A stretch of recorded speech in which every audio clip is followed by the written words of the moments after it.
అనుదిన వాగ్దానం, daily promise.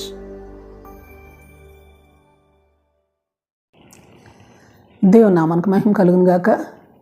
మన ప్రభును ప్రియరక్షకుడైన యేసుక్రీస్తు వారి శుభనామంలో మీకు నా హృదయపూర్వక వందనాలు తెలియజేస్తున్నాను. ఈ దినం దేవుని వాగ్దానం, అలసి ఉన్న వారి ఆశను తృప్తిపరచుదును. ఇర్మియా 31:24. ఎంత ఆశీర్వాదకరమైన మాట ఇది, ఆశీర్వాదం ఇది, వాగ్దానం. ఇట్టి వాగ్దానాన్ని బట్టి దేవుని స్తుతించబద్ధులమై ఉన్నాము.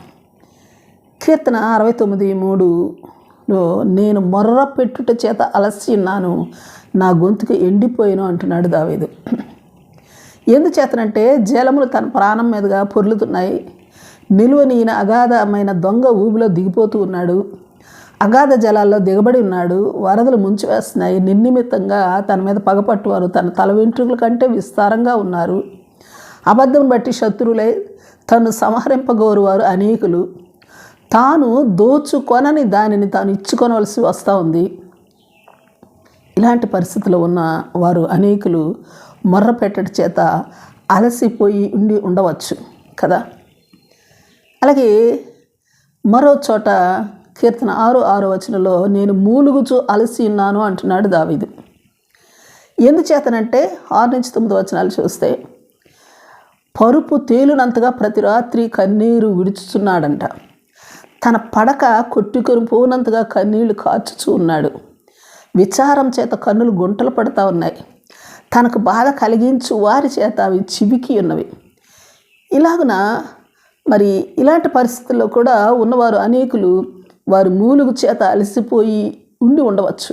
అయితే 8-10 చూస్తే యెహోవా తన రోదన ధ్వని విని ఉన్నాడు అని చెబుతూ ఉన్నాడు.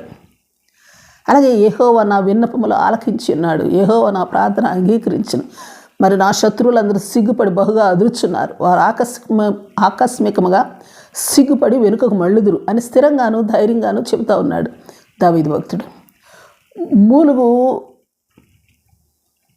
మూలుగు చేత అలసి ఉన్న వ్యక్తి చెప్పే సాక్ష్యం ఇది కదా. ఈ దావీదు భక్తుడే చెప్పే అద్భుతమైన మరో మాటను చూడగలం. అదేమంటే కీర్తన 68:9 దేవుడు తన స్వాస్యం మీద వర్షమును సమృద్ధిగా కుమ్మరించి అలసియుండి దానిని బలపరిచున్నాడు. ఆమేన్. ఒక వ్యక్తి తానున్న పరిస్థితుల్లో తాను మొర్రపెట్టుట చేత అలసిపోయాడు, తాను మూలుగుచూ అలసిపోతున్నాడు. అట్టి పరిస్థితిలో ఉన్న తన స్వాస్యమైన వ్యక్తిని లేక తన స్వాస్యమైన వారిని తన ప్రార్థన రోదన ధ్వని విని వర్షమును సమృద్ధిగా కుమ్మరించి అలసిన వారిని బలపరిచున్నాడు. తన శత్రువులను సిగ్గుపరిచి వెనుకకు మళ్ళింప చేశాడు. Praise lord. మరో అద్భుతమైన మాటను యెషయా 32:2 చూడగలం. అదేమంటే ఒక వ్యక్తిని లేక ఒక మనిషిని అలసట పుట్టించు దేశమున గొప్ప బండ నీడవలను, ఎండిన చోట నీళ్ల కాలువల వలెను, అలాగే గాలికి మరుగైన చోటు వలెను, గాలివానకు చాటైన చోటు వలెను ఉండును అని ఈ వాక్కు తెలియచేస్తూ ఉంది. మన దేవుడు ఒక వ్యక్తి అలసి ఉన్నప్పుడు వారి ఆశను తృప్తిపరిచేవాడు మాత్రమే కాదు, కానీ ఒక వ్యక్తిని అలసట పుట్టించు దేశమునే గొప్ప బండ నీడగా చేయగలవాడు అన్న సంగతిని ఇక్కడ మనం చూస్తూ ఉన్నాం. నీవు అలసిపోతే నీ ఆశను తృప్తిపరుస్తాడు. నీవు స్థిరపరచబడితే అలసిన దేశానికి నిన్ను గొప్ప బండ నీడవలే ఉండునట్లు చేస్తాడు. ఆమేన్. Praise Lord. అట్టి గొప్ప దేవుని కలిగి ఉన్న మనం జనులమైన మనం ఎంత ధన్యులమో కదా. అవును, ఆమేన్.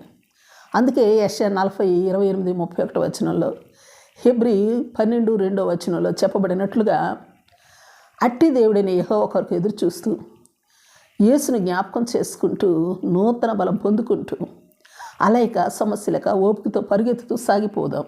ఆమేన్. Praise lord. ప్రార్థన చేసుకుందాం. ప్రేమ నమ్మకం కలిగిన మా పరలోకపు తండ్రి, నీ పరిశుద్ధ నామమునకు స్తుతులు, స్తోత్రాలు.